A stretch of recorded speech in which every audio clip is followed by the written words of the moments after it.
Hi everyone. Today we will discuss one of the serious and advanced common threats, and that is account takeover email attacks or ATOs. These attacks can have devastating consequences both personally and professionally. So my goal is today to explain what they are, how they work, and most importantly, how to protect yourself. So, what is an account takeover? Account takeover happens when someone other than the rightful owner gains control of an account. Think of it like someone is stealing your house keys and then being able to walk in and take whatever they want.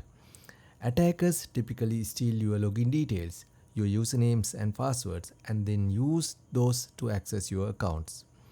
Their ultimate goal is usually to steal informations, money, or even use your account for the malicious purposes.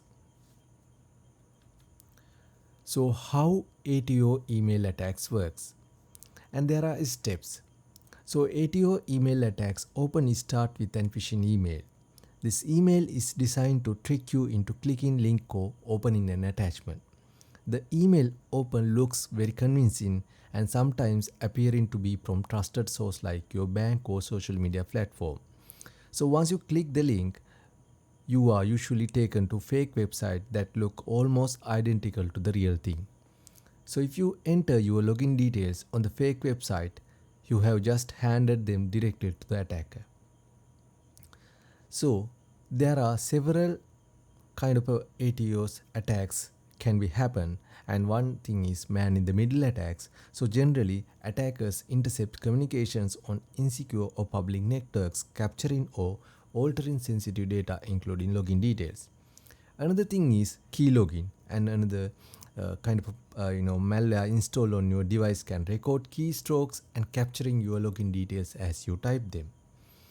And then social engineering also can be happen. So cybercriminals manipulate you into giving away confidential informations opened by impersonating trusted individuals or the entitles.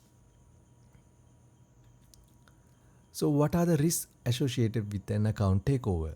So if your email account is hacked, you could face several serious risks. So one thing is financial loss, and your financial information, your emails leading to the theft or misuse of critical business details. And another thing is victim of account takeover fraud may experience so direct financial losses if attackers use their account to make unauthorized purchases or transfers. So identity theft also can be happen, and the personal informations obtained through fraud from the account takeover attacks can be used for the broader identity theft, possibly affecting multiple areas of personal life. And also, so spreading malware means and compromised accounts can be leading to the send malware to your PCs and your other contacts and leading more data theft or ransomware attacks.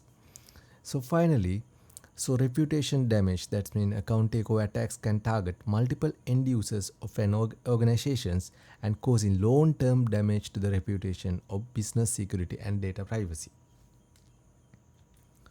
So how to protecting yourself? So and the best practices. The best way to protect yourselves to be proactive, use strong unique passwords for all your accounts.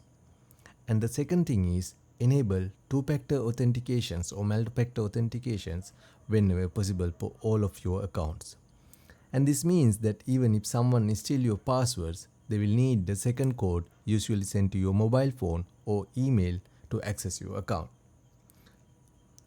And then be incredibly careful about what you click on. Don't open links or attachment from unknown senders. Keep your software updated, and also, and one of the important thing is that regularly monitor your accounts for any suspicious activity. So what to do if you are a victim? So if you think your account has been compromised, act quickly. So change your password immediately and then contact the service provider whose the account was affected, and then report the phishing email to help prevent others from falling victim. So and continue to monitor your accounts closely for any other further suspicious activities. Thank you very much.